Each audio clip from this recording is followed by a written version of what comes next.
Okay. Now, the big one, this slide right here.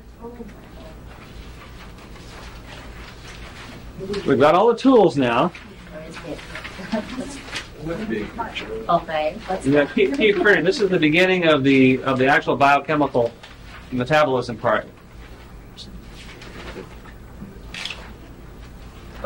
We've got all the basics. We've got a pretty good idea as to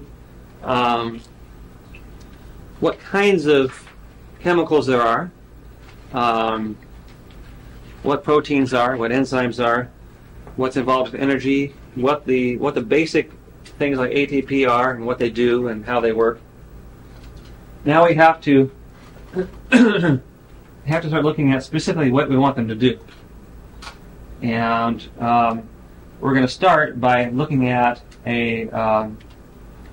cells and how they interrelate with each other. We'll take a muscle cell, an adipose cell. We'll consider the brain, although we're not going to look specifically at the metabolism of a brain cell.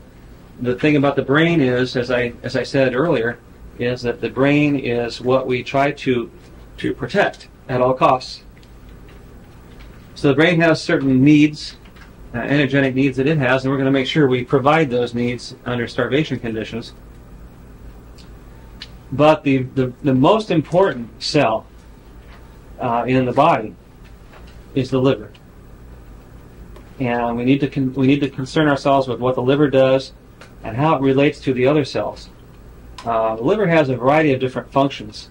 The metabolic function is just one of many functions that it serves. And if there's one organ other than the heart that you don't want to lose, it's got to be the liver. So much that it does for us. So we want to get an idea as to the relationship between these organs. What nutrients go from one to the other, under what conditions, and what the function of each is in the whole. And so we're going to treat these four cells as basically an abbreviation of the entire body, in a sense. The muscle cell is responsible for movement. The brain is responsible for thought. The adipose is... What's the adipose tissue responsible for? Storage. Good looks? Physical appearance? That nice little pot belly full of adipose tissue? Okay. Storage? A certain amount of fat is necessary. Okay. And there are different kinds of fat. There's fat that's used for storage, and there's fat that's used for generating heat. Brown fat actually generates heat, and that's important. And the liver has many functions, metabolically, but also in terms of digestion and many things like that. So we'll get into those in a little bit of time as we go through the rest of the course. But let's just start talking about the muscle cell for a minute here.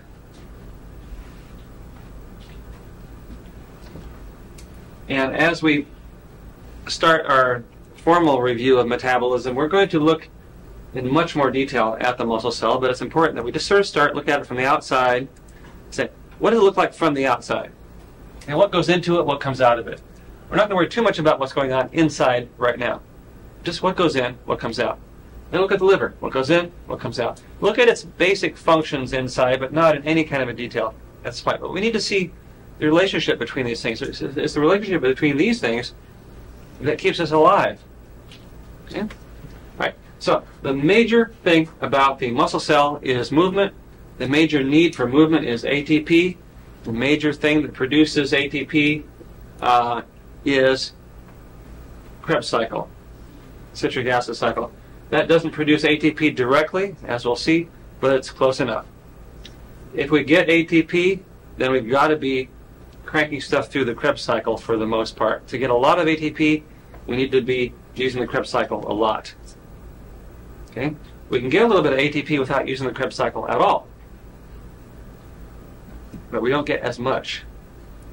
In order to get ATP using the Krebs cycle, we have to have oxygen. If we don't have oxygen, we can make a little bit of ATP even without going through the Krebs cycle. So, if we take in glucose and make pyruvate out of it, if that pyruvate goes into the Krebs cycle, then we can make ATP as long as we have enough oxygen. But if we're oxygen starved, then the pyruvate, the process of taking glucose to pyruvate actually makes 2 ATPs. Just breaking down glucose to pyruvate, we get 2 ATPs. Yep. And then, so that's something. And we could take then the pyruvate and convert that into lactate and send the lactate out of the muscle back into the bloodstream. Now, so glucose to pyruvate to lactate. We get 2 ATPs. And that's okay. But that only happens under anaerobic conditions where we don't have oxygen. So, as I referred to last time, when you just jump on a bicycle and start to pedal real fast, your legs feel like lead and they start to burn. That's until you get the oxygen in your system, until you get the oxygen circulating, until you get the arterioles opening up and allowing the blood to get into the muscle as fast as it should, until you get warmed up, the muscle will work on its own with no oxygen, and it will burn up whatever glucose it can, but it will only make pyruvate and then lactate. It'll get a couple ATPs out of it, but you can have lactate in your blood. Until it gets cleared out, it's going to hurt. When the lactate goes into the blood, what does it do? It gets picked up by the liver. That's the only place it goes. I shouldn't say that. It goes everywhere. Anything that goes into the blood goes throughout the entire body. Right? That makes sense. So it's everywhere. But the only place that actually takes it out of the blood is the liver. Okay, so every cell in the liver is communicating with the bloodstream. So every capillary that carries a molecule of lactate into the liver, it gets pulled out. When it gets pulled out, it converts it back into pyruvate, because the transformation between lactate and pyruvate is very simple. It's just the difference between a ketone and an alcohol. Take a carbon-oxygen double bond and carbon-oxygen single bond. That's the difference between pyruvate and lactate. Pyruvate has the double bond, lactate has the single bond. Okay, so lactate's an alcohol, whereas pyruvate's the ketone. Very simple transformation, but only the liver takes it back from lactate to pyruvate. When it does, only the liver can take pyruvate and take it back to glucose. Okay? It can remake glucose. The muscle took the glucose and broke it down to pyruvate. The liver can take the pyruvate and make glucose out of it again. Huh. It's amazing, isn't it? Good job, liver. Yeah, that liver, smart guy. Okay, so it's the only cell in the body that can do this. And if we make new glucose, it's called gluconeogenesis. All right? Okay, wait, slow down. Okay. Okay. So the liver can take pyruvate and make glucose out of it. And that's new glucose. We didn't eat that. That's brand new. Made it from scratch. So gluco for glucose, neo for new, genesis for creation. Okay, so gluconeogenesis. It's the only cell in the body that does gluconeogenesis. All right, then that glucose can be released back into the bloodstream. It can go back to the muscle. That can be burned again. It's a cycle. It's called the Cori cycle, C-O-R-I.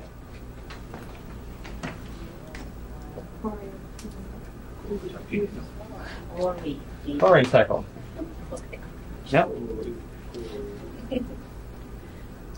So that's very important, and when you're into any kind of exercise at all, you know all about that from experience. Not necessarily the chemistry that's involved, but you can definitely feel it.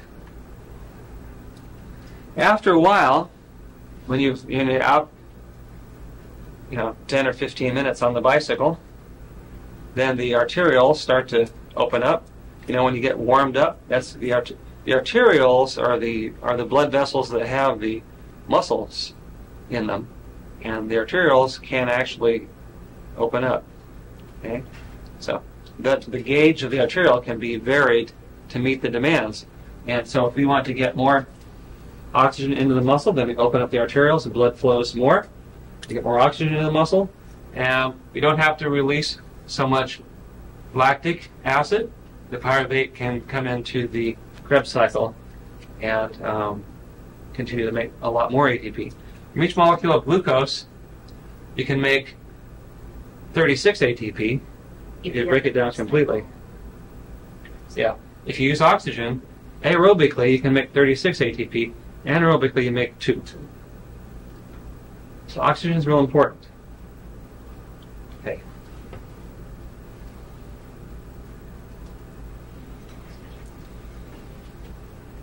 All right.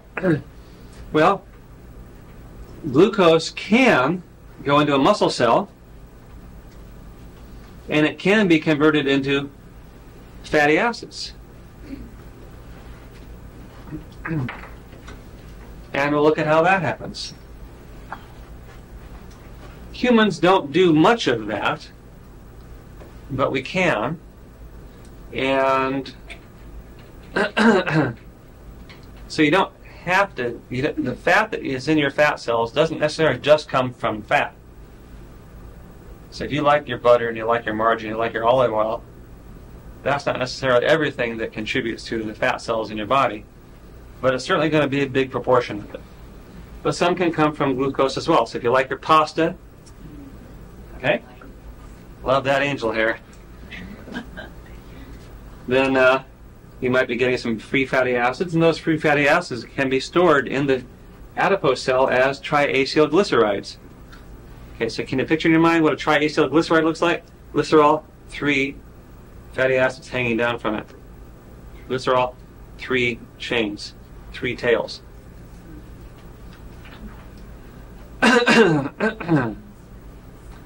Fatty acids in the bloodstream can also be taken up by adipose tissue directly and stored as triacylglycerides.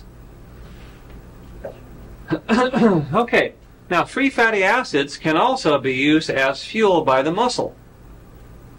We haven't talked about that yet. Free fatty acids can enter into the muscle cell, as can glucose. And under normal conditions, fatty acids are burned more commonly. The normal operating fuel for the muscle is actually fatty acids. Under starvation conditions, it is especially true that fatty acids are used for muscle movement because the brain cannot use fatty acids. So if we're starving, we need to get glucose to the brain.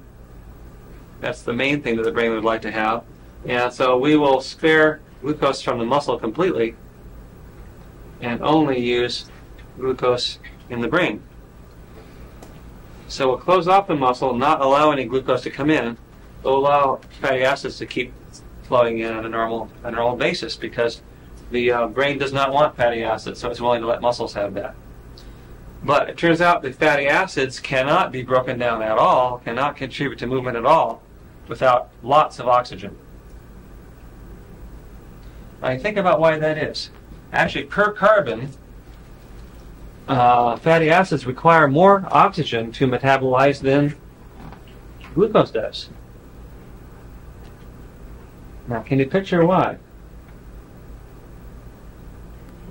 Okay, picture glucose in your mind and what's going on with glucose, and then picture a fatty acid in your mind.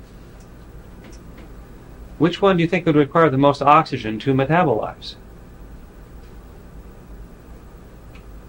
If you can picture the molecules, just one more thought process gets you to the point where the answer is kind of obvious.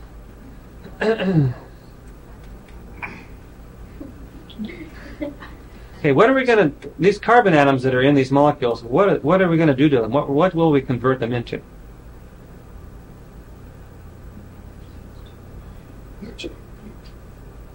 And the atoms themselves, where are they going to go?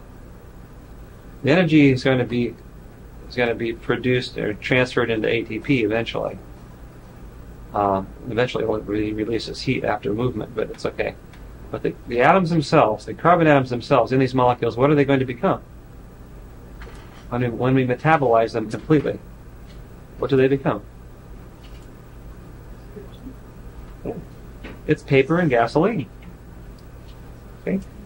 Paper is the glucose and gasoline is the fatty acid. Okay. So, now the glucose, every carbon on the glucose has something on it that we need to think about. Every carbon in glucose already has oxygen on it. Right? In fact, every carbon in glucose already has one carbon-oxygen single bond. CO2 has 4 carbon-oxygen bonds, 2 oxygens, each of which is a double bond to carbon. So in glucose, all we're doing is we're adding 1 more oxygen and adding 3 more bonds. Now, fatty acid, how many oxygens are on the normal carbon, the average carbon, in a fatty acid? Remember what a fatty acid looks like? The carbon, the long chain. Yeah, how many oxygens are on those carbons? How many oxygens are on the carbons in fatty acid? At the end, what about all the rest of them? No, There aren't any. No oxygen. So the carbons in fatty acids don't have any oxygen on them already. So if we want to add 2 carbons and 4 bonds, we've got to add more oxygen. It takes more oxygen to oxidize fatty acids than it does to oxidize glucose. Okay? So now you can figure that out. Just look and see how many they have to start with, and figure out how many they have to get, and which one needs more. All right? That's practical applications. With free fatty acids down here, you need a lot of oxygen to burn these things. Okay? But you get a tremendous amount of energy out of them if you're burning them. So we're going to have fatty acids entering into the Krebs cycle and going around and around and producing lots and lots of ATP, eventually, releasing a lot of CO2, and chewing up a lot of oxygen in the process. Okay, these free fatty acids can be stored in the muscle as triacylglycerides. The glucose can be stored in the muscle as glycogen. But here's something else that's kind of interesting. The other thing the muscle can do is, you see, the muscle is largely protein. Why do you think it's largely protein? What is it about the muscle that is made out of protein?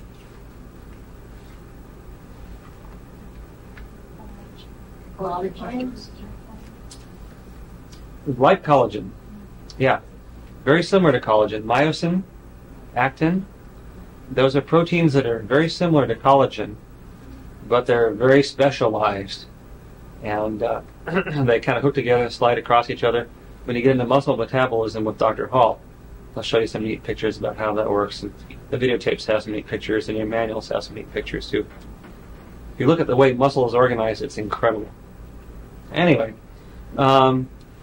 these fibers are all made out of protein. Now, it's important to realize that all of the muscle fibers that are interlinked within each other and slide back and forth, pulling toward each other, they're all inside the cells. It's important to realize that. Every muscle fiber, every active muscle fiber in a muscle is inside a cell. The cells run the entire length of the muscle. The fibers are all completely inside. So these fibers are in the middle of a metabolic environment. They're not like tendons. Okay? The tendons are outside the cells. Okay? We can't make and break down tendons. We can a little bit, but not very much. But the muscle fibers are completely inside the cell. So they are liable to be made or broken down fairly quickly. We've talked about that. You can make or break down muscle fibers pretty easily. And in order to make them, you need protein and amino acids. In order to break them down, you get amino acids. Now, when you starve and you get really skinny, Well, probably the fat goes first. The next thing after that is the muscle. You know, you get people that have just basically no muscle here. There's hardly anything on those bones, and the number of muscle cells is the same. Okay, the muscle hasn't changed its organization. It's just that the fibers that were in each cell have been depleted. They've been broken down to make amino acids, and those amino acids are released into the bloodstream, and they go to the liver, where they're converted to pyruvate. The pyruvate's converted into glucose. The glucose goes back into the bloodstream, and the brain survives. Okay?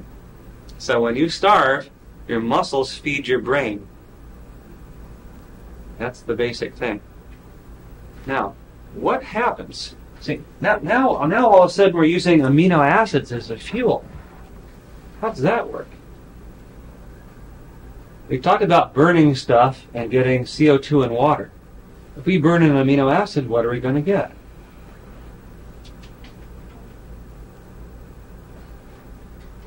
Okay, when we burn, huh? Lipids. No, that's a fuel too.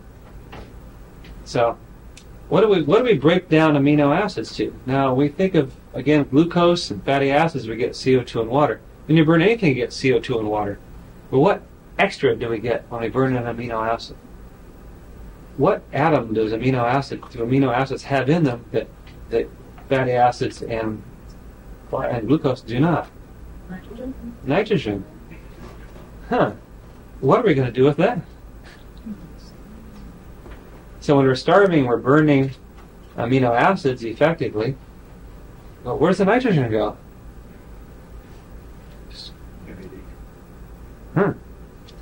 Okay. The nitrogen doesn't actually show on here, does it? No. Here it is. Urea. There it is right there. The amino acids come in here, and the urea carries out the nitrogen, remember? The urea cycle, that's what allows us to eliminate nitrogen. And boy, when we're starving, the urea cycle is working pretty hard. All right? What other thing might we do that would cause the urea cycle to work real hard? Eat a lot of meat. You know, when we eat a lot of meat, we're going to be breaking down a lot of the amino acids and releasing nitrogen. I don't have to worry about that because I don't eat any meat. So my urea cycle is just in cruise control most of the time. All right.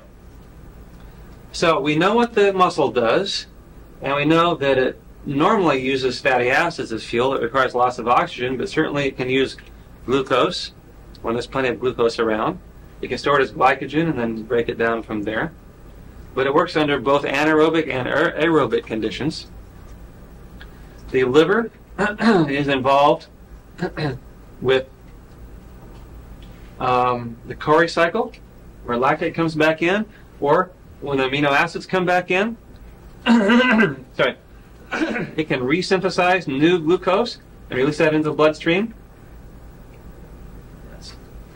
The liver also can take free fatty acids in from the bloodstream and do something with them that's kind of interesting. The liver can take free fatty acids, it can store them, but that's boring, or it can convert them into acetyl coenzyme A. And the liver is the only cell in the body that can take acetyl coenzyme A and then recombine that in a way and make ketone bodies. We talked about ketone bodies just briefly last Sunday, and we'll talk about them some more. But the liver can make ketone bodies from fatty acids. It's the only cell that does it, and ketone bodies can be used as fuel by the brain. So, under real duress, if we've broken down all of the muscle protein, if we can get any fat at all, then the liver can help us to use that to feed the brain. All right. Those are not pleasant things to think about, but that's the way the body is designed. You're not designed to work if there's a McDonald's handy, in every block.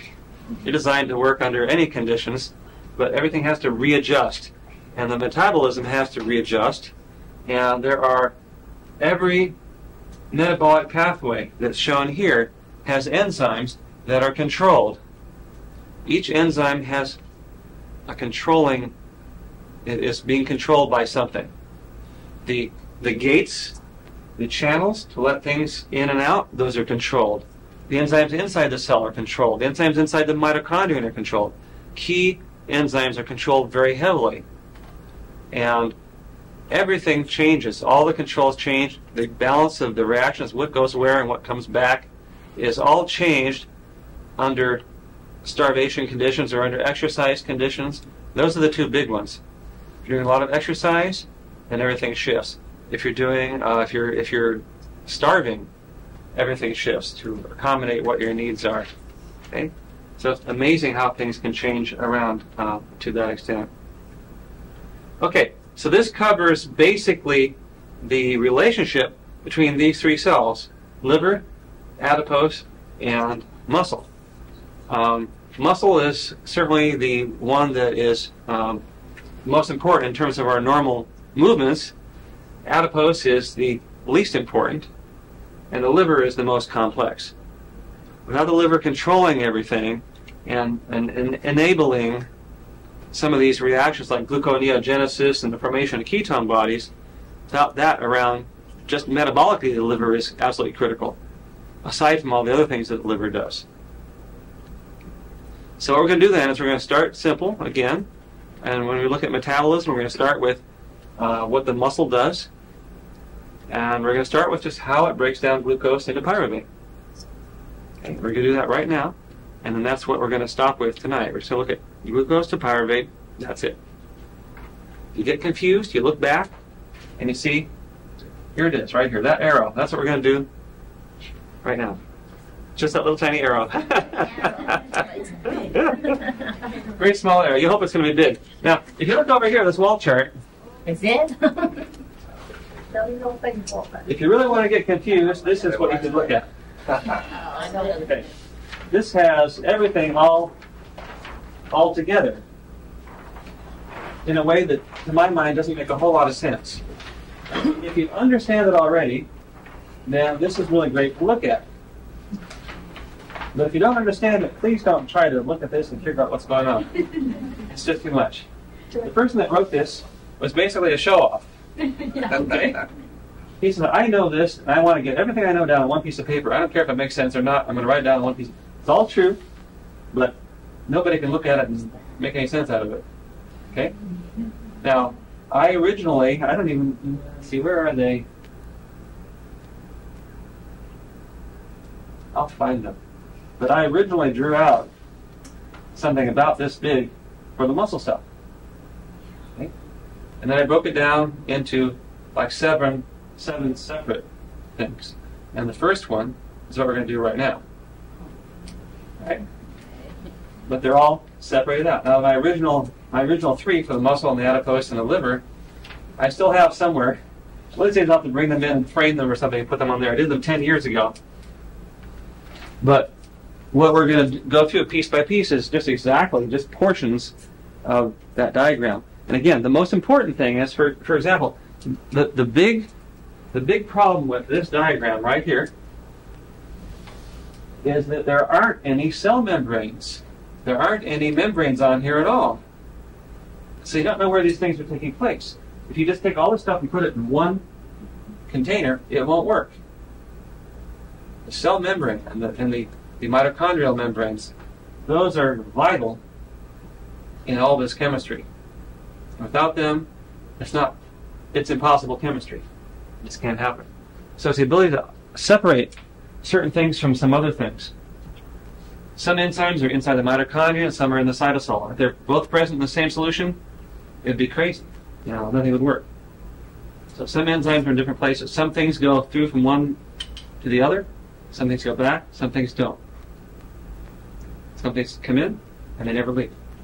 That's the old roach motel, Roaches check in, they don't check out. Fatty acids that come into mitochondria, they don't check out. Okay, before we get into the details, let's summarize some of what the muscle does in a little bit more detail, a little more organized fashion here.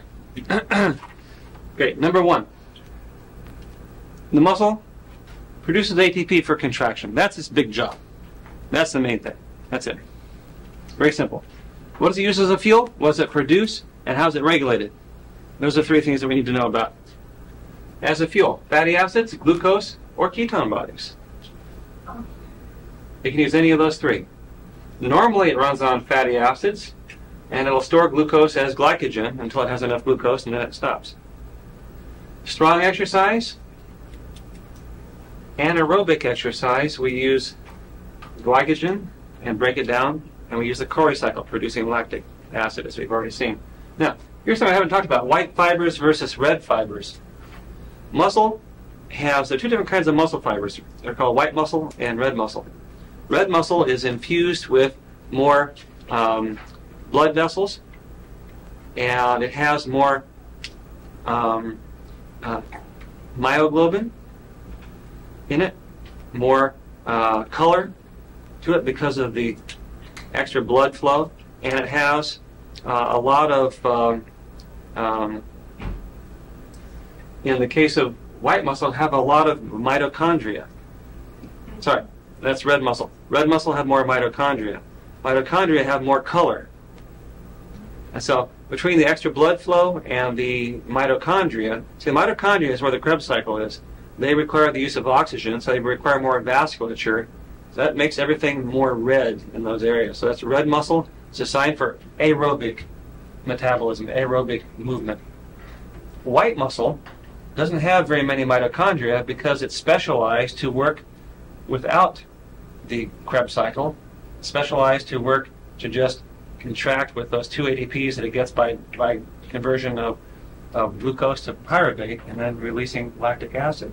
So there are two different kinds of muscle cells, that one's specialized for anaerobic, the other one's specialized for aerobic.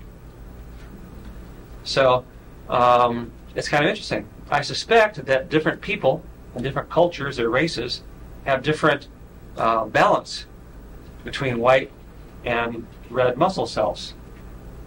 And you look at the Olympics.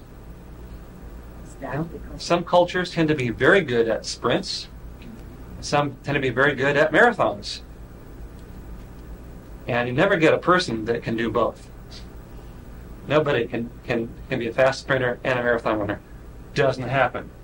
And I suspect the main reason is because of the number of white versus red muscle cells that they have. Most of us have a fairly even balance, so we're not good sprinters and we're not good marathon runners. Nothing. Okay, we're just nothing. As the Olympic players. Yeah, but if you've got too many of one thing, then you're an expert in something, and if you get too many of something else, you're an expert in that other thing. Because that's all you can do. But you can do it better than anybody else because that's all you got. So if you have only red muscle cells, then you're a great marathon runner. Interesting. Okay, in the starvation condition, fatty acids and ketone bodies are used more for the muscle movement, and glucose is spared for the brain. Okay, byproducts. Lactate from anaerobic metabolism. Amino acids like alanine from protein breakdown under starvation conditions. Okay, regulate. Glucose entrance is regulated. It's inhibited by free fatty acids. It's enhanced by insulin, low oxygen concentration, and cyanide. Cyanide's not real important. It's not one of those things that you run across every day, I hope.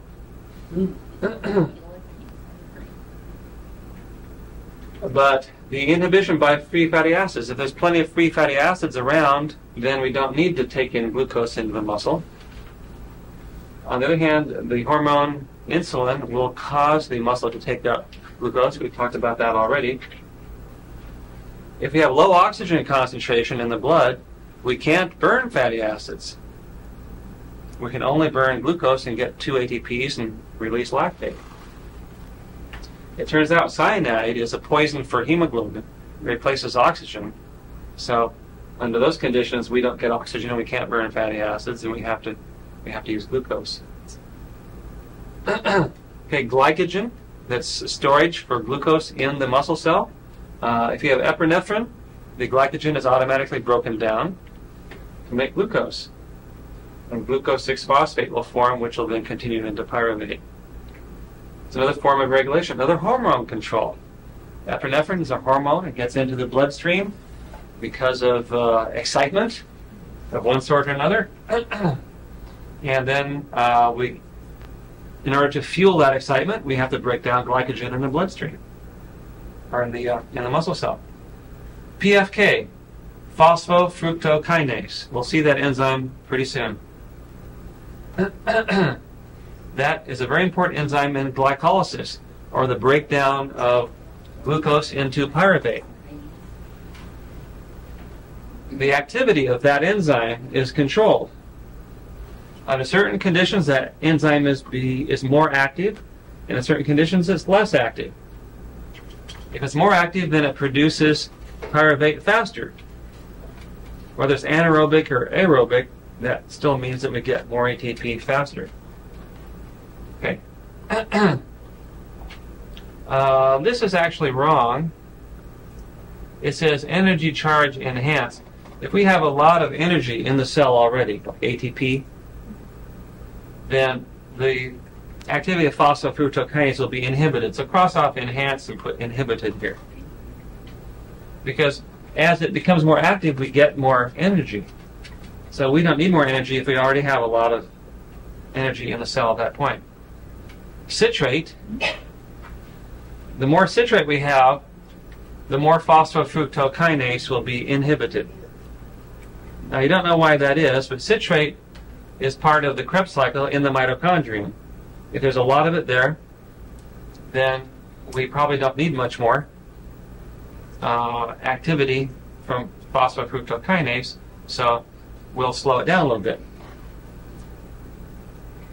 Okay. Beta oxidation is a reaction that we'll find out is a way of breaking down fatty acids into acetyl coenzyme A, and then those can be used with a lot of oxygen to burn to make ATP. And there's no regulation on that. If a fatty acid gets into the blood, into the cell, then as long as there's oxygen in there, the enzymes are fully active to break it down to make energy. Now here's an overview of the cell, of the muscle cell now. And this will just sort of give you an idea. I've sort of used words to describe this picture. Now we have it in real life here. This is the cell membrane out here, and this is the mitochondrial membrane right in here. In fact, we're not going to get to glycolysis today. But if we can just get a picture in our mind as to how the muscle cell is organized, that's fine. Then we'll come back and we'll talk about glycolysis next time. We'll start with that, and that'll be a good place to start next time. So the way it's organized is, first of all, the membranes. Cell membrane. Here's the bloodstream out here. Here's the cytosol or cytoplasm of the cell. And here's the mitochondrial membrane. Here's the inside of the mitochondrion right down here. Those are the main membranes, main things we need to be concerned about. Remember, mitochondrion has a double membrane. Okay. Now, glucose comes in. It gets converted into pyruvate. That's glycolysis. It requires oxygen to go any further. Pyruvate goes into mitochondrion. It's going to require oxygen. If we don't have any oxygen, then it's going to be sent right back out of the cell as lactate. So under anaerobic conditions, principally white muscle fibers, which are the fast muscle fibers, pyruvate will get sent back out into the bloodstream as lactate. All right. Pyruvate will enter the cell if we have oxygen around. It'll enter the cell, and then, here's the tricky part. It can go either of two ways. It can be converted into acetyl coenzyme A. Now, pyruvate has 3 carbons. Review the structure of pyruvate. It has 3 carbons.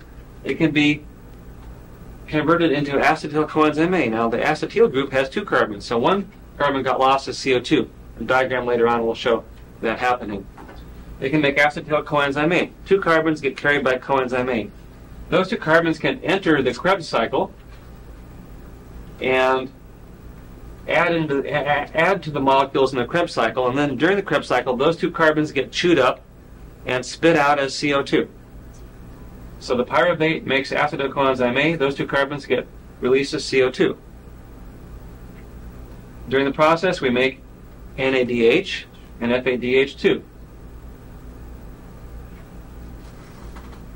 The NADH and the FADH2 are used to send protons into the intermembrane space. We talked about that earlier.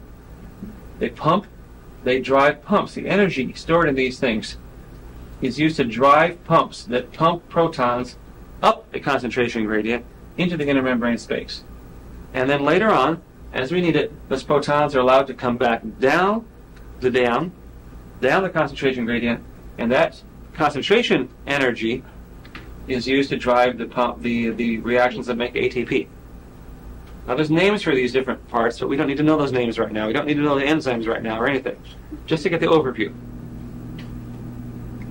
Also, pyruvate can actually come into the Krebs cycle and become one of the chemicals, one of the chemical substrates that are part of the Krebs cycle. Now that's a little bit subtle, but the Krebs cycle is really, it's about 8 or 9 chemicals, and it is also about 8 or 9 enzymes.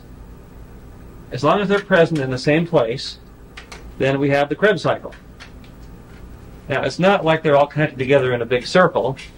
They're just present in the same container, and that container happens to be the mitochondria. So we have these 8 or 9 chemicals and 8 or 9 enzymes. Now, the enzymes are fixed in concentration, but as the concentration of the substrates is increased, then we can react with acetyl coenzyme A faster. So as we increase, see, there's a chemical right here called oxaloacetic acid. We've seen that, we've heard of it, you should review that. That reacts with acetyl coenzyme A to make citrate. See later on the detailed picture here. But if we have a higher concentration of acetyl coenzyme A, then it can react with more molecules of acetyl coenzyme. Sorry, if you have a higher concentration of oxaloacetate, then it can react with faster with more molecules of the acetyl coenzyme A and get more stuff going around the Krebs cycle. So as the concentration of these intermediates or these substrates in the Krebs cycle increases, then we can react with more acetyl coenzyme A, make energy faster. So pyruvate can make coenzyme A, acetyl coenzyme A, which can add into the Krebs cycle and get broken down, or pyruvate can be used to increase the concentration of oxaloacetate. And then the Krebs cycle ingredients, the Krebs cycle things that are there, can react faster with acetyl coenzyme A.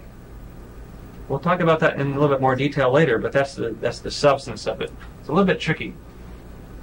Now, if we go back up to the top, fatty acids are carried by albumin. Now, albumin is a large protein in the blood, largely responsible for osmotic pressure in the blood, but it carries a number of things. A number of things get stuck on albumin. Free fatty acids are one of them. But they can bring that over. Fatty acids come into the cell, and then they get carried into the mitochondrion. The carrier that's used is called carnitine. We'll talk more about that later. But the fatty acids come into the mitochondrion. They get broken down by a process of beta oxidation to make acetyl coenzyme A.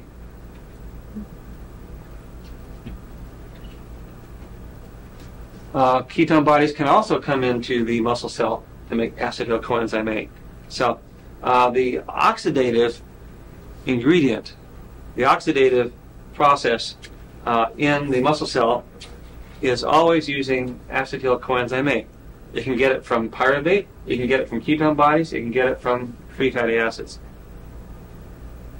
Ketone bodies go into it directly, free fatty acids go through beta oxidation, and the pyruvate is formed by virtue of glycolysis, or the breakdown of glucose to pyruvate.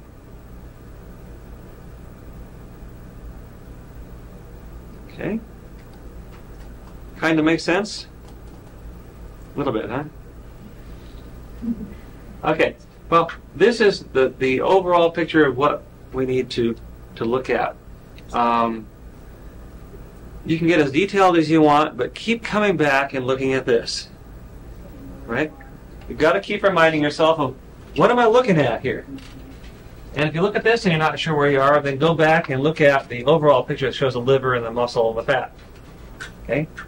Look at that, then look at this, and then we'll go on with the individual things. Now I see I have each thing here. I have A, B, C, D, E. 5 different pathways that we have to look at each individually in more detail. And you might want to study ahead a little bit now that you kind of know what's going on.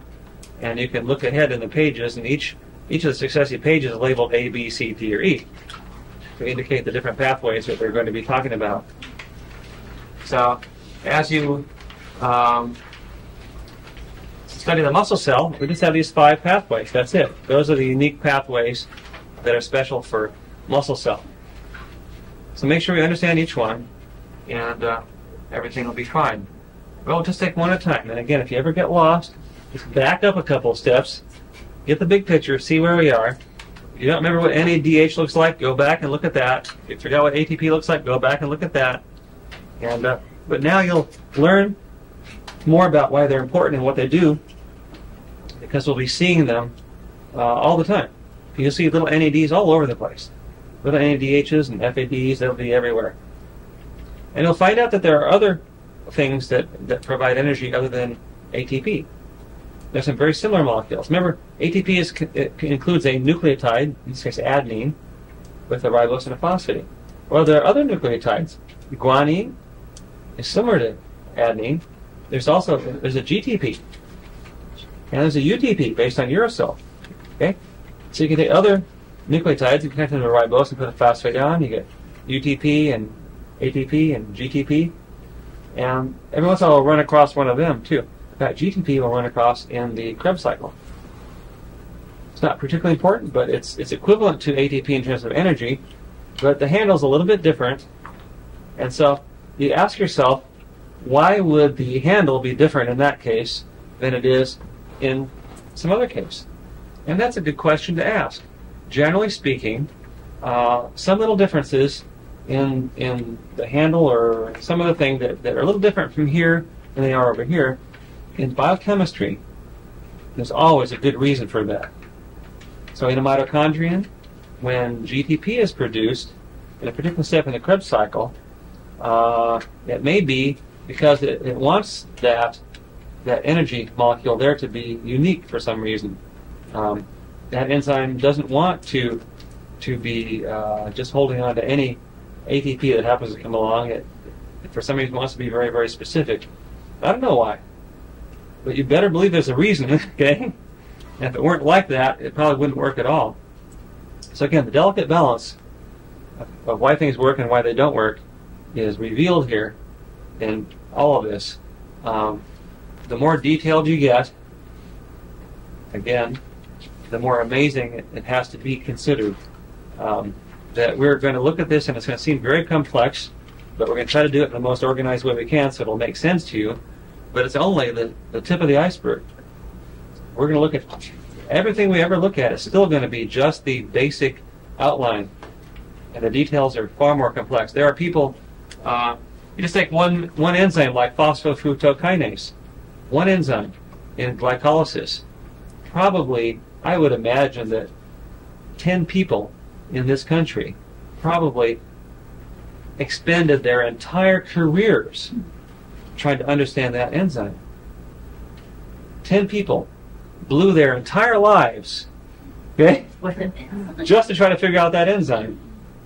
So what you're seeing that seems like a trivial detail, okay, 10 really brilliant people used all of their capacity, all of their potential to try to reveal that little detail. So respect it if you get a chance, and then move on. Okay. All right, what time do we get together on Sunday? 9. 9, so we're pretty much going to put in a long day, aren't we? All day. Okay. 9, now I'm not going to get much of a bike ride. I'll be anaerobic the entire time. Okay, 9 to 3, is that what we're going to do? Or 9 to 6 or 5? 1 to 5. 9 to 5. 9 to 3 and then 1 to 5. Okay. And we'll see how much we can get through. And then we have the following Wednesday. Do we have the following? No, we're going to skip next Wednesday. Yeah. And then go to Sunday the 4th. That's just a little groove area. All right, so let's take one step back, refresh our memory. Wrong button. Refresh your memory about what's going on inside muscle. Muscle metabolism involves A through E, 5 different pathways that we're principally concerned with. Glucose entering, going to pyruvate, and then under anaerobic conditions, the pyruvate being converted to lactate and then going back out into the bloodstream. Remember how simple is the conversion between pyruvate and lactate. It's the difference between a ketone and an alcohol bond, okay? Carbon-oxygen double bond going to a carbon-oxygen single bond. I'm sure you know exactly what those structures look like as we speak. Okay, pyruvate then goes into the mitochondrion. And then we have a decision to make about where it goes in the mitochondrion. It can be converted to acetyl coenzyme A. The acetyl group has how many carbons? Two carbons. Acetyl, 2 carbons. From acetate or acetic acid, 2 carbons. What happened to the third one? Pyruvate has 3 carbons to start with. What happened to the third one? CO2. Okay, we're starting in the burning process. So eventually we'll take glucose and convert it all to carbon dioxide and water. Okay, how many carbon dioxides are we going to get? How many carbon dioxides will we get from burning up 1 molecule of glucose?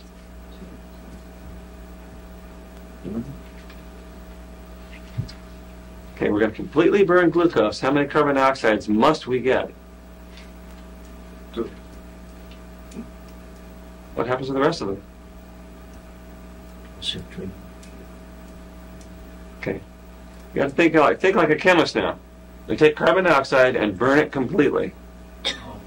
All the carbon goes to carbon dioxide. How many carbons are there in glucose? 6. How many carbon dioxides do we get? 6. Okay. Yeah. I'll see the same with water. But count carbons. When you're doing this metabolism thing, keep track of the number of carbons, and we're going to do that. I'm starting you on this path already. Keep counting carbons. Know how many carbons each of the different molecules has in it. Okay, glucose has 6, it goes to pyruvate. Each pyruvate has 3. Somehow, we broke it in half. And the glycolysis pathway is what breaks it in half, and we'll talk about glycolysis pretty soon. Okay, pyruvate goes into the mitochondrion, then we lose 1 CO2. That's the first CO2 to be lost from glucose. Okay, it comes off of pyruvate when we convert it into acetyl coenzyme A.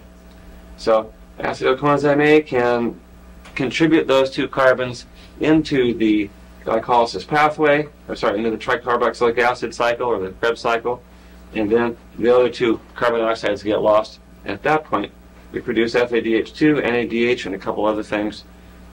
Those get used to pump protons into the intermembrane space, and then when the protons are allowed to come back through again, down the concentration gradient for protons, then that generates enough energy to create ATP from ADP. So add another phosphate. That's what gives us the 7.2 kilocalories that we use to put that phosphate back on ADP to get ATP. Or pyruvate can be used to create one of the chemical substances which is part of the Krebs cycle and build up the concentration of Krebs cycle intermediates. When we do that, when the Krebs cycle can handle more stuff. If we want to make a lot more energy, then we can use pyruvate to build up the concentration of Krebs cycle intermediates, and then more acetyl coenzyme A can go through. We can generate energy more quickly. We'll see this in more detail a little bit later. Beta oxidation, fatty acids come into the cell. They get carried by the carnitine shuttle into the mitochondrion. Beta oxidation pathway creates acetyl coenzyme A, and the same thing happens from there. It goes into the Krebs cycle under aerobic conditions only. Ketone bodies can also be used by the muscle cell. All right, so that's a little review. Now we have to start breaking down this, each pathway, each of these 5 different things that are happening. We need to take a look at them individually. We know how they relate. We know how the muscle cell relates to the liver cell. We know what the muscle cell does. Now we need to look at individual steps in the muscle cell.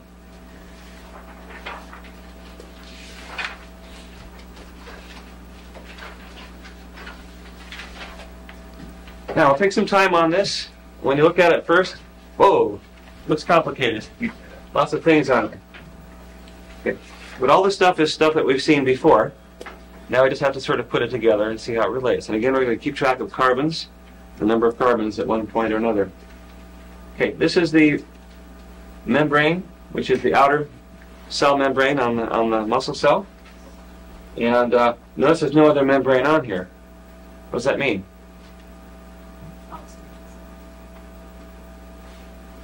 It means all of this takes place in the cytoplasm of the cell. None of it takes place in the mitochondria. On the last slide, we saw that pyruvate has to actually come into the mitochondria to go any further. Or we create pyruvate in the cytoplasm or in the cytosol of the cell. So, first thing happens is glucose comes in. The entrance is regulated. Insulin, for example, is a good example of a regulating hormone for bringing glucose into the cell. As soon as it comes through, it looks like this. This is the simple little picture of glucose that we've seen lots before. You should be able to reproduce this easily from memory. And then we immediately put phosphate on. The first thing we do is put a phosphate on. That locks it into the cell. So now it can't get out. The channel that let it come in won't let it come out once we have polarized it by putting phosphate on it. Phosphate has lots of negative charges on it, and so it's now a different polarity. It's a charged molecule. It can't get out through the same channel it came in. So put a phosphate on, it's stuck. Now, muscle cell does not have the ability to take that phosphate off. Muscle cell cannot go backwards. It's irreversible. It's irreversible. If I put here IRREV, it means irreversible. Okay, muscle cell, in other words, does not have the enzyme that will catalyze the reverse process. We might want to zoom in a little bit closer on these portions right here. Yeah, muscle cell does not have the enzyme that will catalyze the reverse process. So if it does not, then we must continue down this way. Which cell do you think might have the enzyme that would catalyze the reverse process? Liver. Hmm?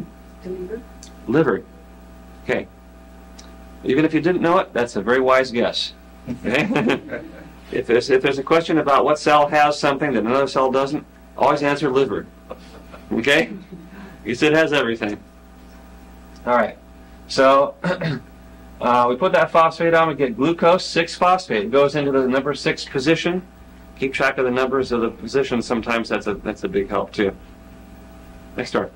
Yeah. So, okay. Glucose 6-phosphate. Now, we're going to the enzyme that catalyzes putting the phosphate on is called hexokinase. Okay. Kinase. First of all, the A's implies it's an enzyme. Kinase implies it has to do with putting a phosphate on. Okay. Hexo, well, it's a 6-membered ring. Hex, 6. Okay, like I told you, most enzyme names do make sense, and you can get an idea as to what they do by that. Where does the phosphate come from? Hexokinase. Okay, hexokinase is an enzyme. It doesn't bring anything with it or contribute anything. All it does is hold things. And so where does the phosphate come from? Somebody has to contribute the phosphate. ATP. ATP. That's right. So that means that little arrow right there, ATP. So if ATP contributes a phosphate, then what's left of the ATP? 2 phosphates. ADP. ADP. Right. Adenosine diphosphate. So you have a triphosphate to start with. Take one phosphate away, get diphosphate. Okay. Let's pause the camera for just a second. Go ahead and pause here. The deal with having me in its shadow. Okay. So when glucose gets converted to the glucose 6-phosphate, we use hexokinase as an enzyme. It's an irreversible process, requires ATP, which then becomes ADP. ATP contributes the energy and the phosphate. We're making a glucose phosphate bond that has a lot of energy associated with it. The energy has to come from breaking another bond. We break the ATP bond to get that energy, and we use the phosphate from it as well. All right. So spend a lot of time talking about that one step. Each step as we go along will be similar in certain ways, so we'll be able to move along more quickly. The glucose 6-phosphate, notice I've abbreviated G6P, glucose 6-phosphate. No sense writing the whole thing out, it just makes the slide more complicated than it already is, but you'll know what it is. Okay, notice that I put a 6 in the middle of the ring. That means it's a 6-membered ring. Now look what happens here. We're going to shrink this down to a 5-membered ring. Now what sugar do we know that it has the same number of carbons, but it has 5-membered ring instead of a 6-membered ring? Fructose. That's right. So now we've created fructose 6-phosphate. We've just isomerized. You know what an isomer is? It's two things that are basically have the same chemical formula, but they're different because they have a different way of connecting things together. So glucose 6-phosphate going to fructose 6-phosphate, they're isomers. They have the same number of carbons and hydrogens and everything, but they're organized in a little bit different way. So they're isomers of each other. This isomerization process we'll see in other areas as well. But anyway, this is a fairly simple step, glucose 6-phosphate to fructose 6-phosphate. I should say it's simple in terms of the way it appears, and the names are fairly similar, but chemically that's not too easy to do. It's difficult to do sometimes, but fortunately we don't need to look at the details. It's a reversible process, but it doesn't make much difference because even though we can go backwards from fructose 6-phosphate to glucose 6-phosphate, we can't go further back to glucose, not in muscle cells. All right, now here's the big one right here. Take fructose 6-phosphate, and we're going to add one more phosphate to it. You got fructose 6-phosphate, and we're going to make fructose 1,6-biphosphate. So now we added, originally, the first phosphate we added to glucose was out on the wing, on that carbon that's outside the cycle, outside the ring structure. And the second one we add is going to be added outside the ring structure again to fructose 6-phosphate. So both of those wings are going to have phosphates on them. Okay. So you can just remember that you add phosphates to the wings, you don't add it to any of the carbons that are in the rings. Wings and rings. All right. So the enzyme that causes that to take place is this one here, PFK, phosphofructokinase. Okay, well that's a pretty easy name to remember. Phosphofructokinase. It works on fructose. It has a phosphate on it, and it's a kinase, so it's going to add another phosphate. Okay, so phosphofructo, well that's fructose 6-phosphate. We can think of as phosphofructo. And then an enzyme with kinase is going to add an enzyme most of the time. That's what they do. So we're going to add another phosphate to the fructose 6-phosphate and get fructose 1,6-biphosphate. So phosphofructokinase. The name says what it does.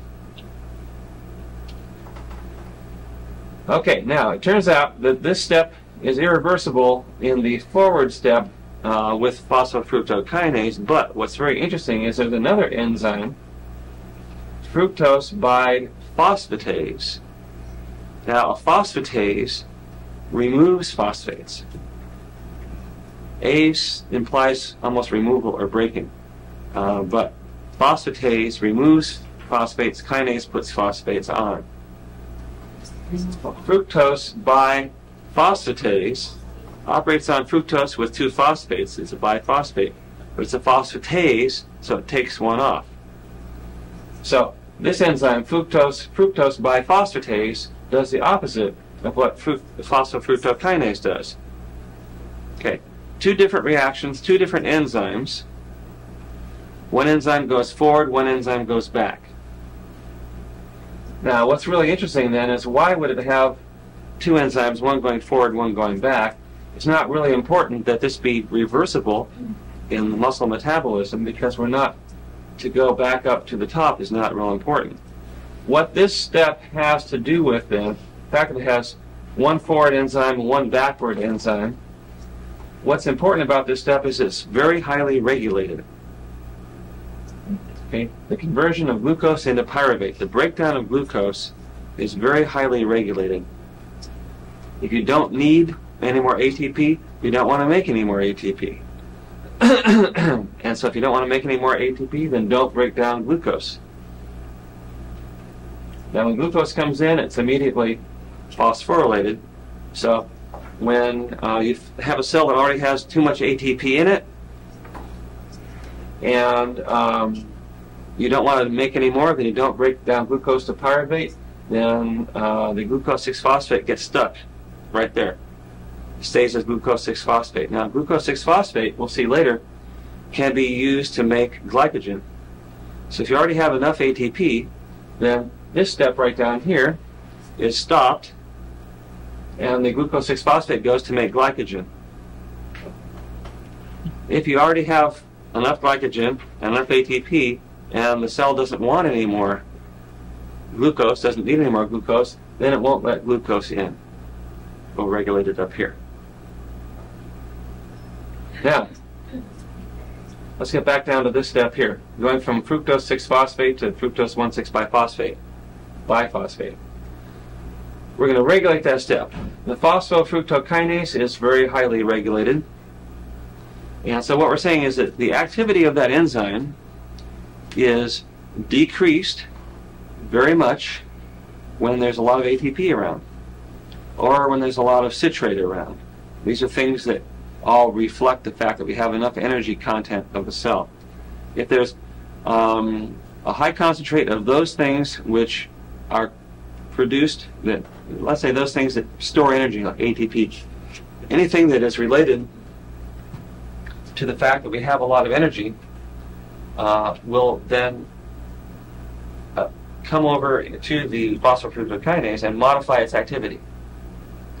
So there may be a site on phosphofructokinase, maybe a little pocket on part of the enzyme way over here, where ATP fits.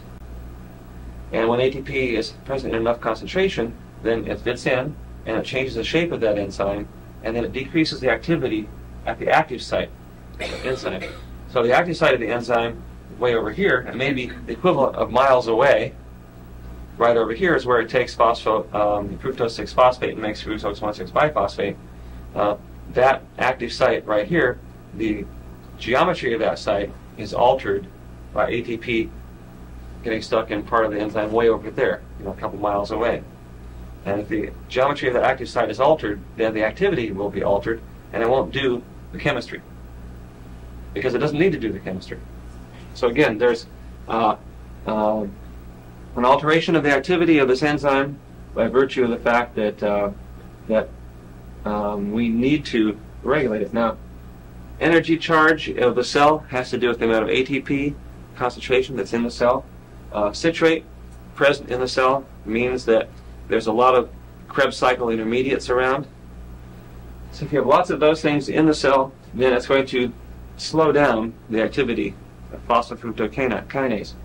Now, we want this particular reaction to really stop fast when we have enough energy. We don't want to make a whole lot more. We want to regulate this very, very tightly. Turns out regulating slowing down the activity of phosphofructokinase is one way to do it, but it's not good enough. Then we also take fructose biphosphatase, that enzyme which goes backwards, and we increase the activity of that enzyme. So not only do we decrease the forward reaction, but we increase the reverse reaction at the same time.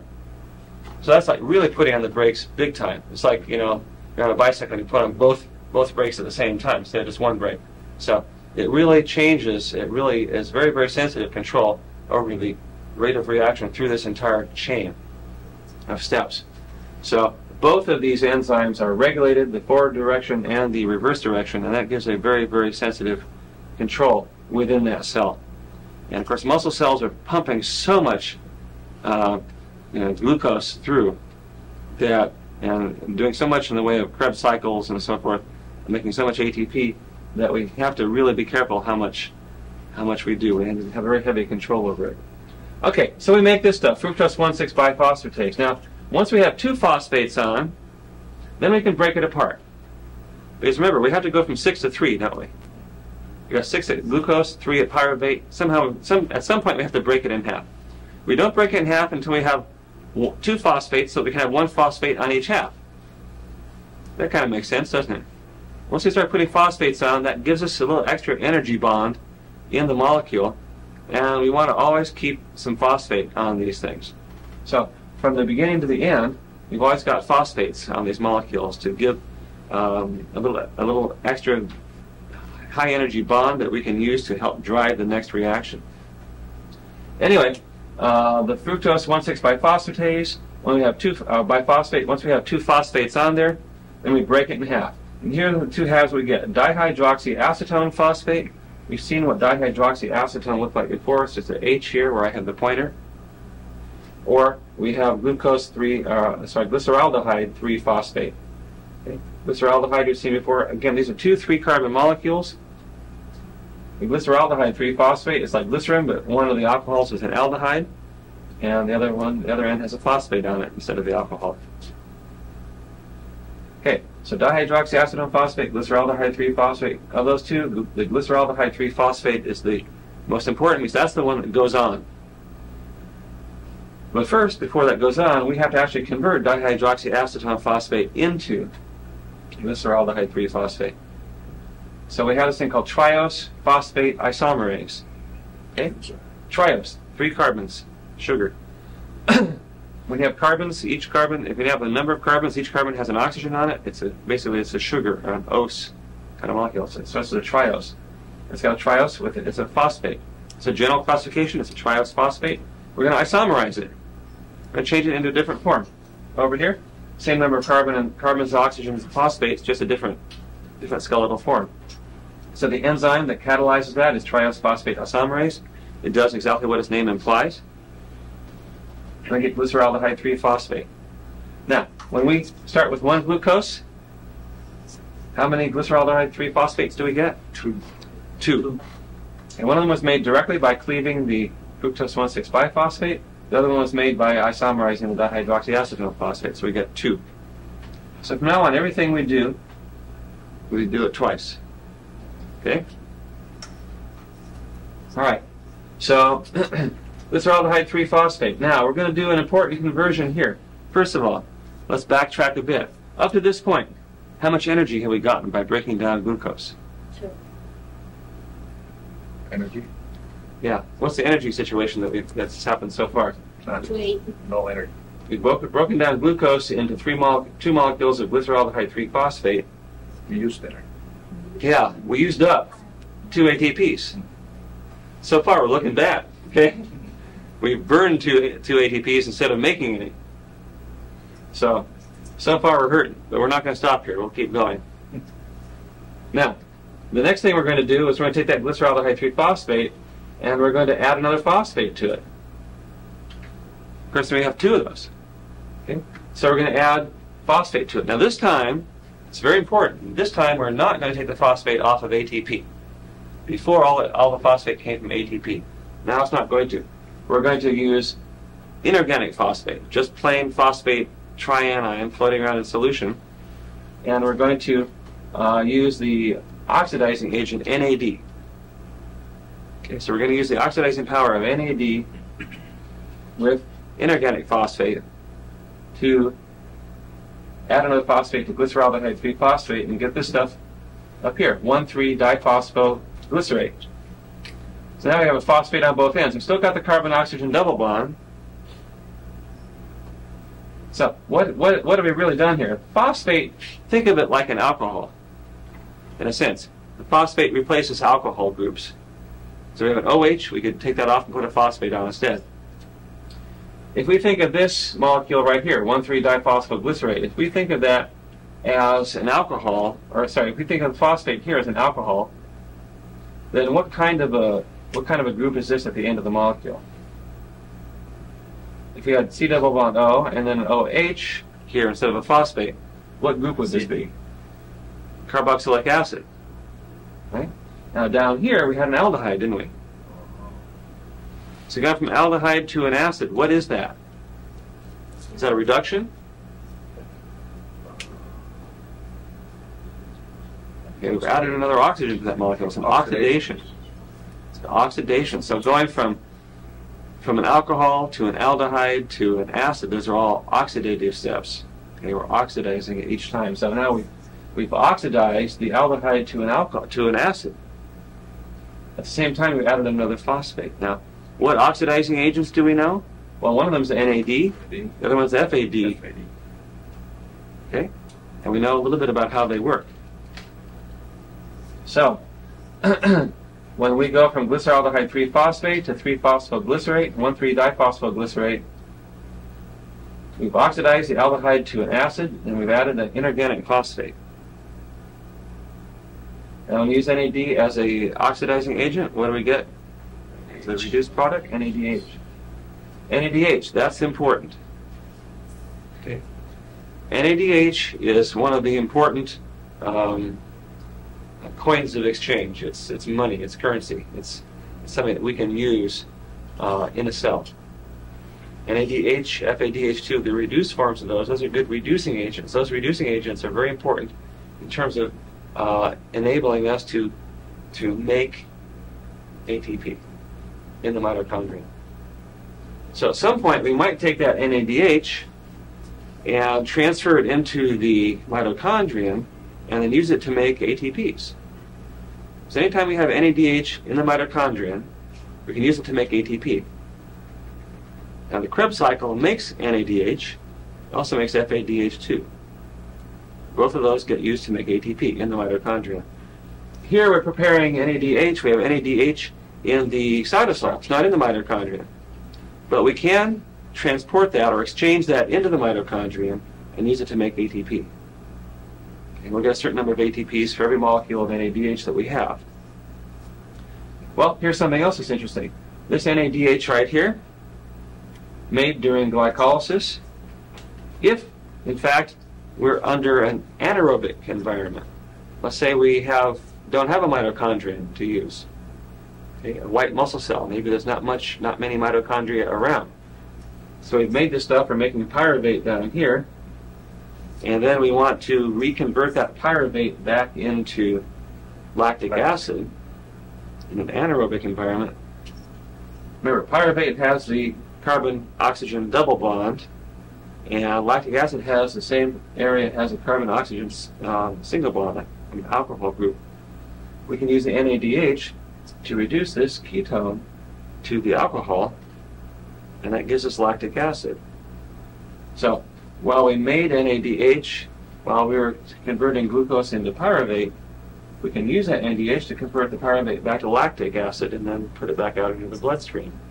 So, there's going to be a use for this. So that's the amazing thing. Everything that happens biochemically in these closed containers called cells, everything that happens matches up with something else that has to happen. One thing makes something, the other thing uses it. Then some other organelle uses that and then makes something else. And everything gets switched around, and eventually something gets put out of the cell into the bloodstream and gets carried somewhere else. But everything gets utilized. Everything matches. Okay?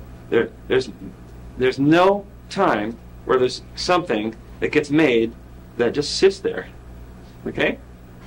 If there would be, then it would accumulate and we'd have some sort of a bad thing happen in our bodies. You know, you'd have some huge lump of something that nobody used. So everything gets used that gets made. So glyceraldehyde 3-phosphate gets converted into a 3-carbon molecule now with 2 phosphates. So we started out with a 6-carbon molecule, put 2 phosphates on it, broke it in half. Each half, 3 carbons had 1 phosphate. Now each of those has 2 phosphates. Now it's getting to be a lot of energy in this molecule. Right? We've got a glycerate or a glyceric acid derivative. It's got that carboxylic acid group on it with 2 phosphates. Now, that's a bunch of energy. Now we're going to take one of those phosphates off. We just put it on. Now we're going to take it off. We put it on using NAD, and inorganic phosphate, and when we take it off, we're going to make ATPs. Since we have 2 of these molecules, we get 2 ATPs. And we're left with the 3-phosphoglyceric acid. Okay, this is an acid now. Carboxylic acid was before, we just had a phosphate on it.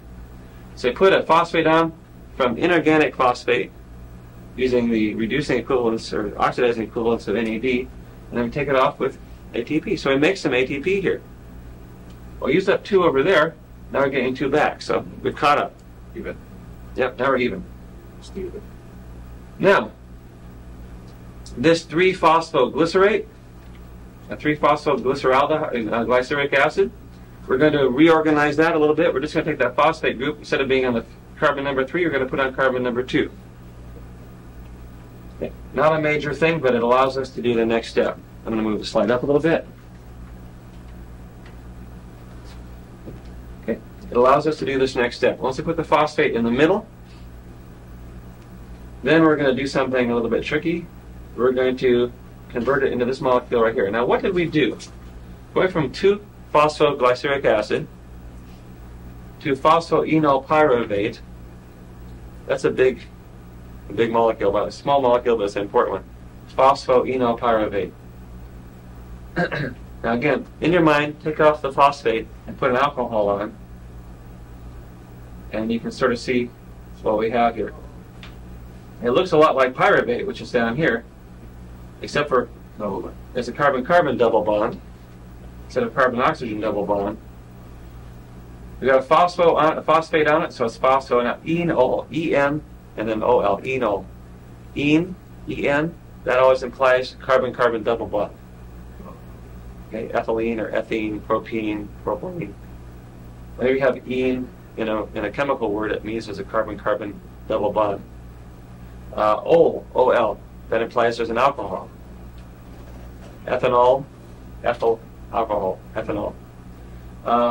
Anyway, so we have, if you take off the phosphate, that would be an alcohol. So if that's the O, here's the ene, and it's the pyruvate structure, pyruvate skeleton here.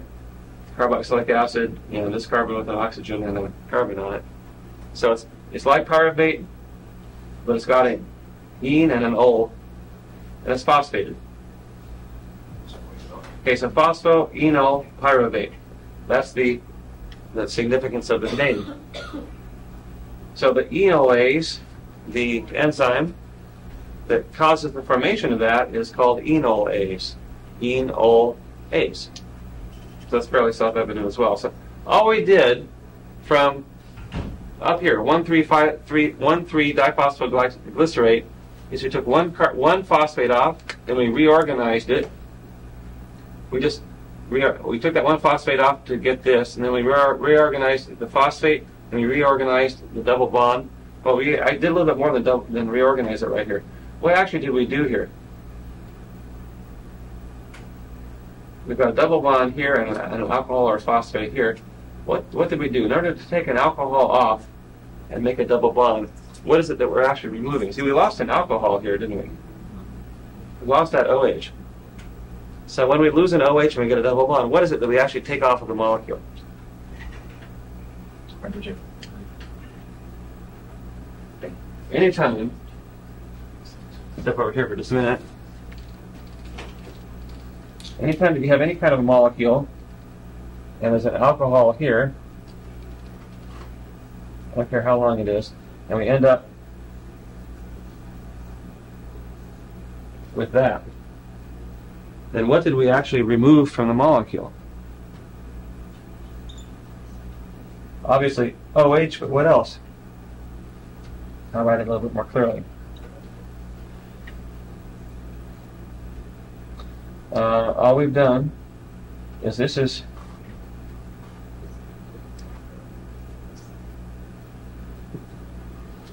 2 carbons are involved. Okay.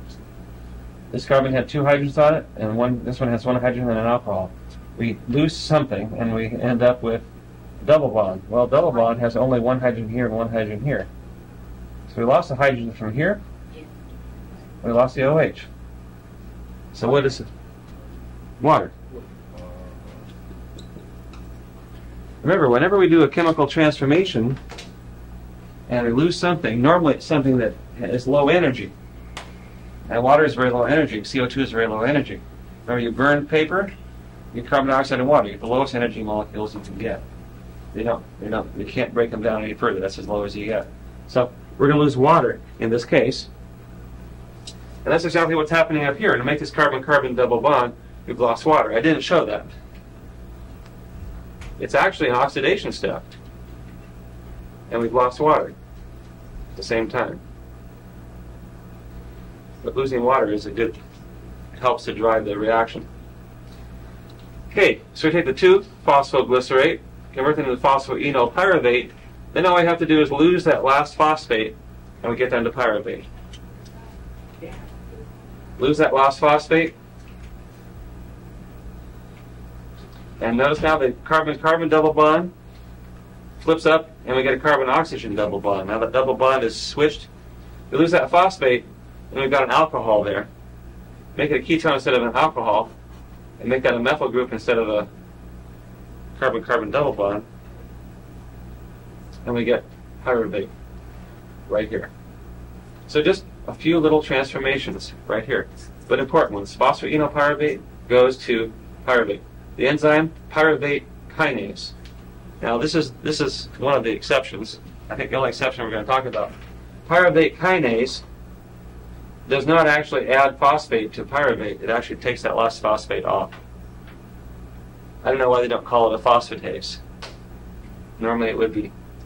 But that's the enzyme that causes the irreversible loss of phosphate from pyruvate. And then when we lose that phosphate, remember the two molecules involved, we get two more ATPs.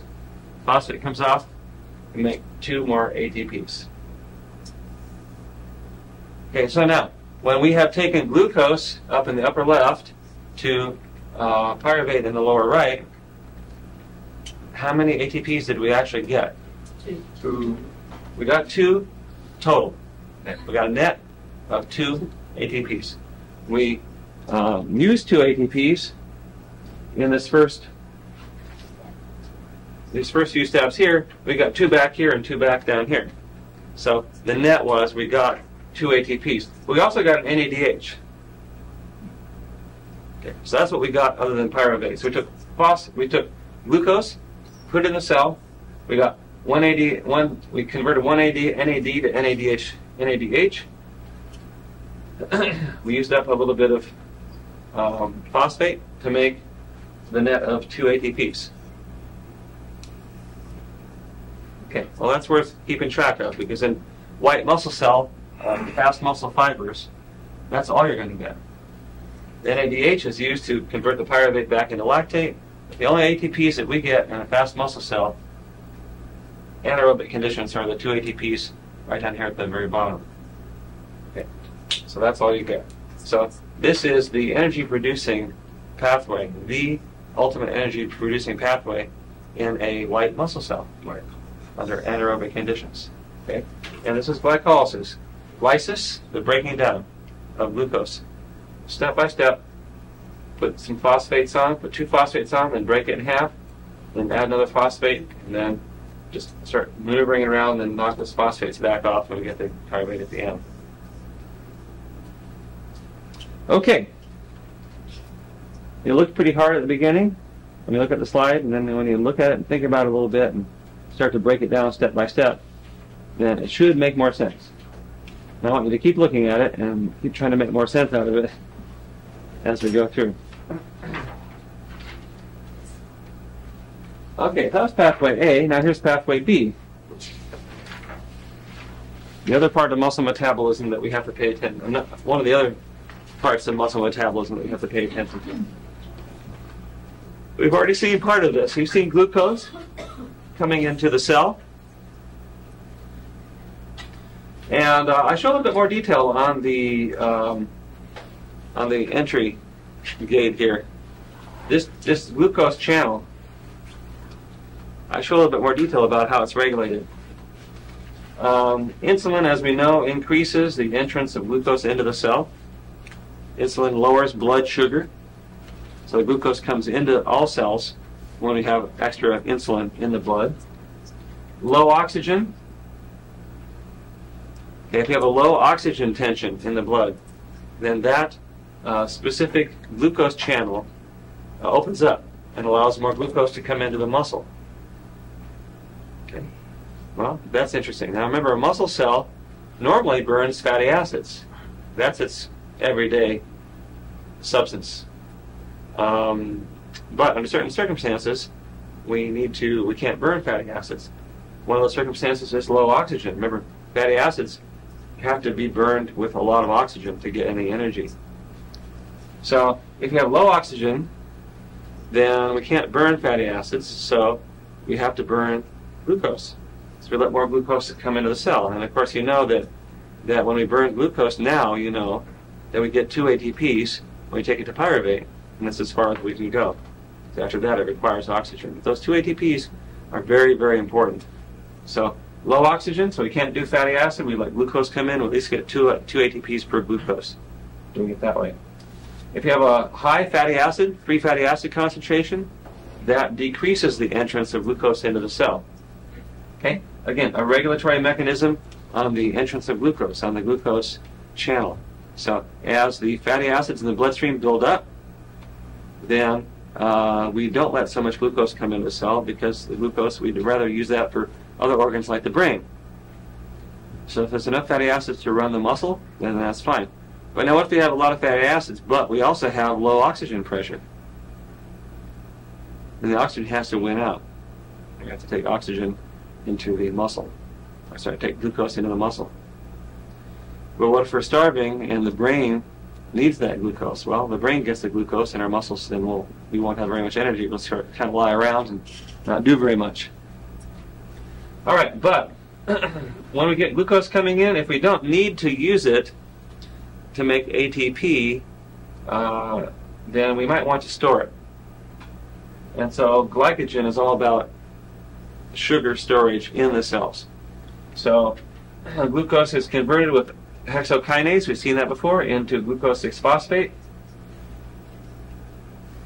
Glucose 6-phosphate is going to rearrange, it's going to continue either further, can continue further down the chain in glycolysis, or it can rearrange to get glucose 1-phosphate.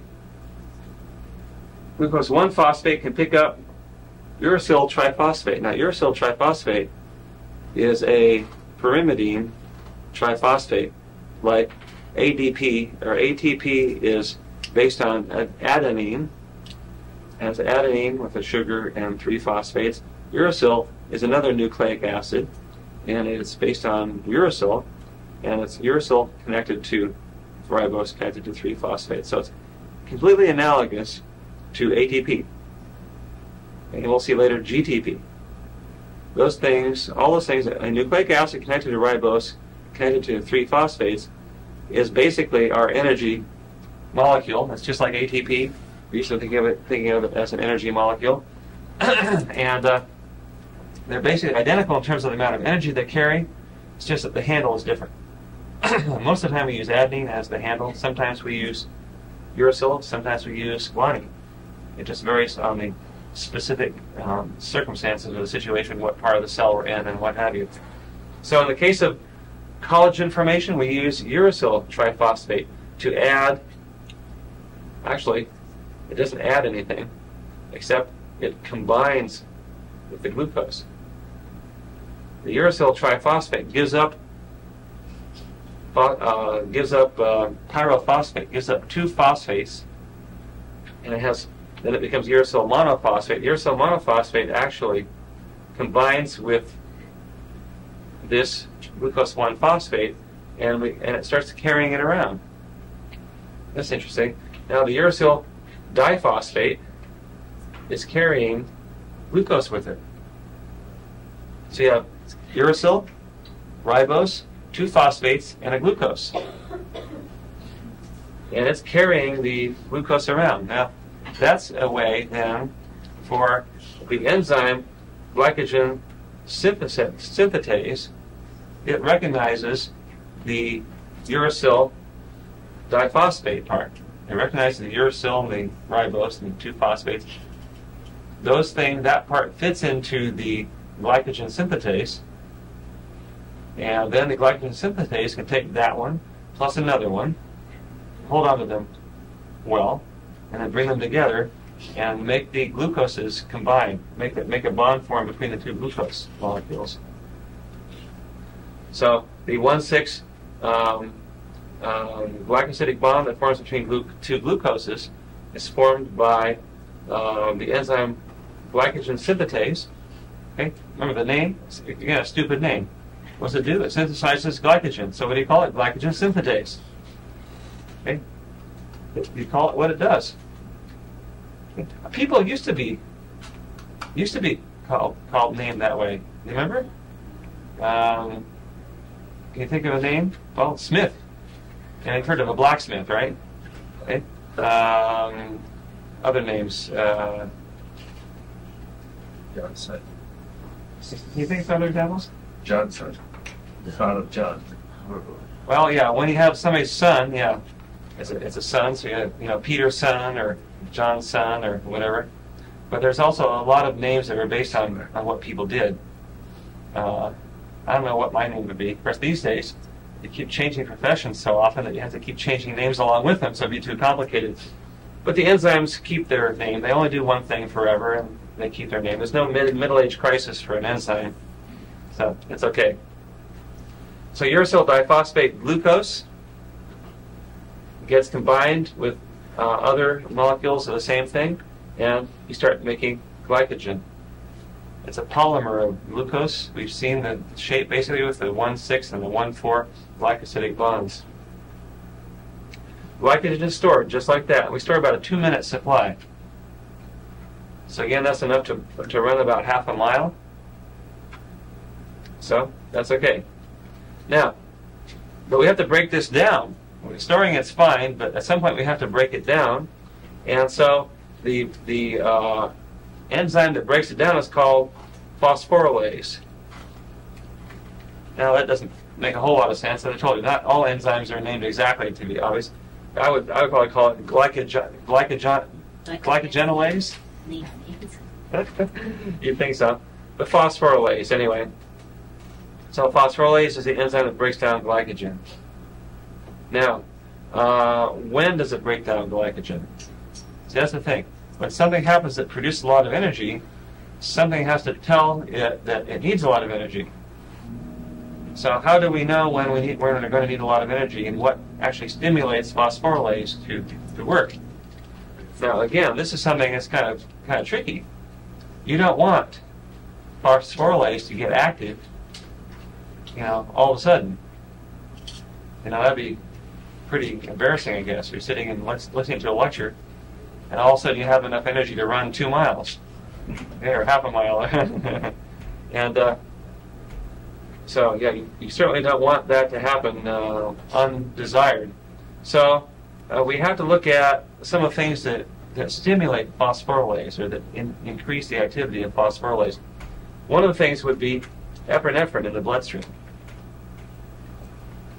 Now, if there's epinephrine in the bloodstream, our body is telling us, okay, we need to do some very rapid activity of some sort. And we're about to undergo some rapid activity. We need to make sure we have enough energy to support that rapid activity. So the epinephrine is received on the outside surface of the cell at a receptor. And then that receptor stimulates the formation of cyclic AMP. Now, adenosine monophosphate has another form, which is cyclic, where we connect the phosphate with the ribose, and that cyclic form, cyclic AMP, is a particular, it's a signal, it's an internal messenger. You can think of it like a messenger inside the cell.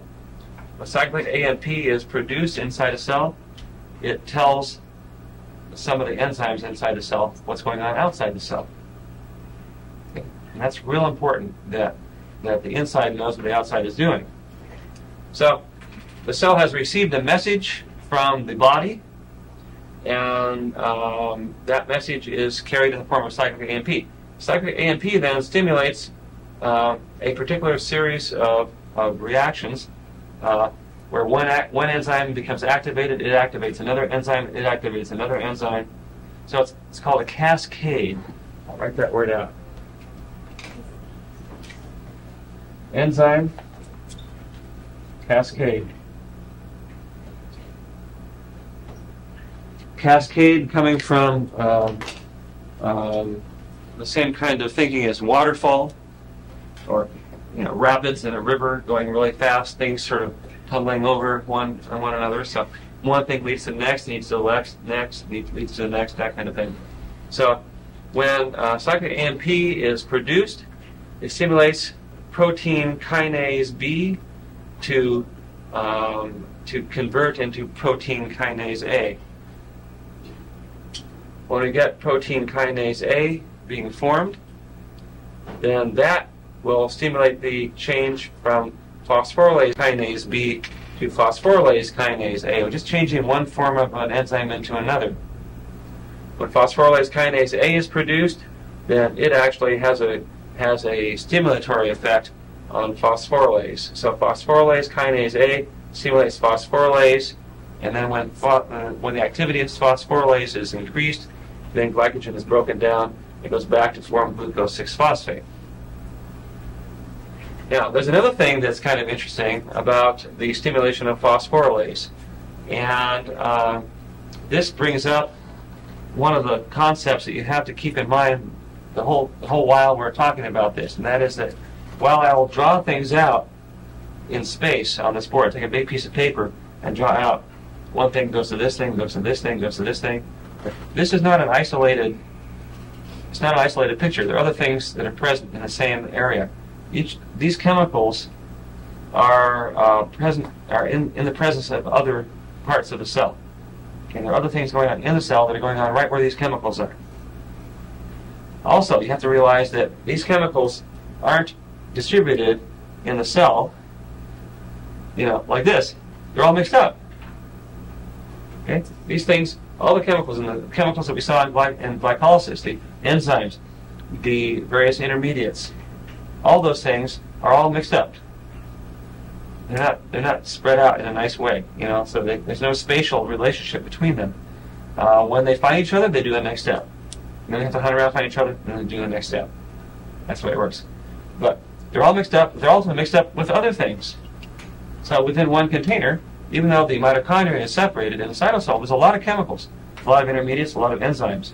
They're all present in the same place. Also, in the cytosol, in a muscle cell, there are fibers that cause contraction, and there are the various components and enzymes that have to do with muscle contraction. They're present there too. One of the proteins that has to do with muscle contraction is called troponin C. Troponin C is a protein that's actually on the fibers of contraction, and when you talk about the physiology of muscle contraction with Dr. Hall, I mentioned troponin C. Okay. When troponin C causes contraction, it actually picks up a calcium. When a calcium ion is released into the cytosol and it bonds to troponin C, then troponin C stimulates the contraction process. One notch, one little increment of muscle contraction, one troponin C getting one calcium. Now, in order to then carry the contraction process on, that calcium has to be taken back off, and then another calcium come in. Now, for the calcium to come back off, it requires energy. To store that calcium in some place where they're stored, there's another part of the muscle cell called the sarcoplasmic reticulum. Okay. Sarcoplasmic reticulum is a membrane-bound space in the muscle cell where calcium is stored. You can't have calcium floating around all the time in a muscle cell. Okay? Not where the fibers are. Where the fibers are, you can't have calcium there all the time, because then your muscle will be in a constant state of contraction. It will be in rigor or tetanus. So you have to have the calcium stored someplace, and then upon stimulation from a nerve, calcium is released. Calcium goes to the troponin C, causes the contraction, and then ATP is required to take the calcium back off and put it back in the sarcoplasmic reticulum.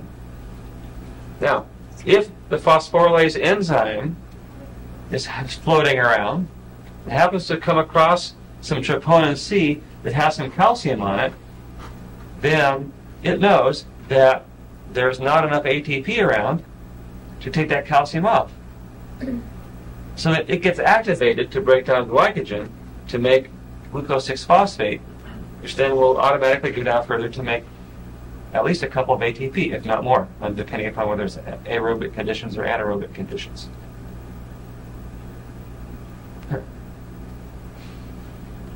Is that complicated enough? Okay, so I told you at the very beginning that the design of this is a miracle. Who came up with this? It's amazing. And this is just the very little tip. Okay? This is just an illustration of the complexity. But it's an illustration of how beautifully things fit together and how beautifully things work. If you don't understand the beauty of it, if you don't appreciate the beauty of it, you'll never really understand what's going on. It'll always be a little bit confusing. But anyway, how it works, how it's designed, is beautiful because of the fact that it was not designed by man. Okay? We did not invent this. Okay? This is not a flawed thing. This morning I was listening to the radio. You know this year 2000 thing about the computers? Okay? And the 2000 and 1999 and so forth? Okay? That's a very good example of man doing something very complicated and totally screwing it up. All right? And not thinking ahead. Okay? There's no like body 2000. There's a year 2000. There's no body 2000. You know, this body will last forever because it was designed right in the first place. But man doesn't do things like that. Well, we probably never will. So, since this is not made by us, it's worth paying attention to because it is something that will be true forever.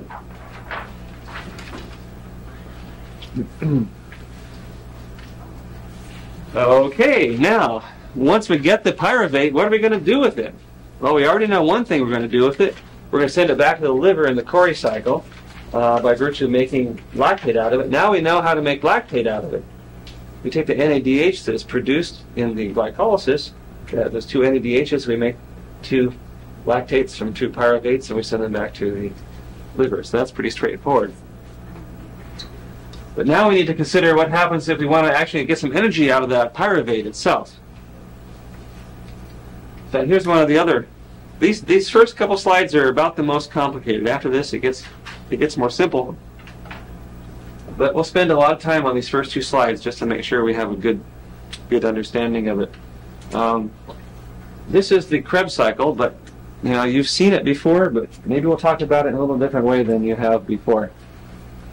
We've already been introduced to the concept of what it is and why it is and where it is.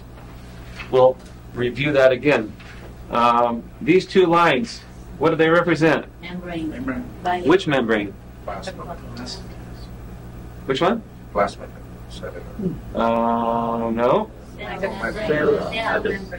Okay. This is the mitochondrial membrane, isn't it? It's inside.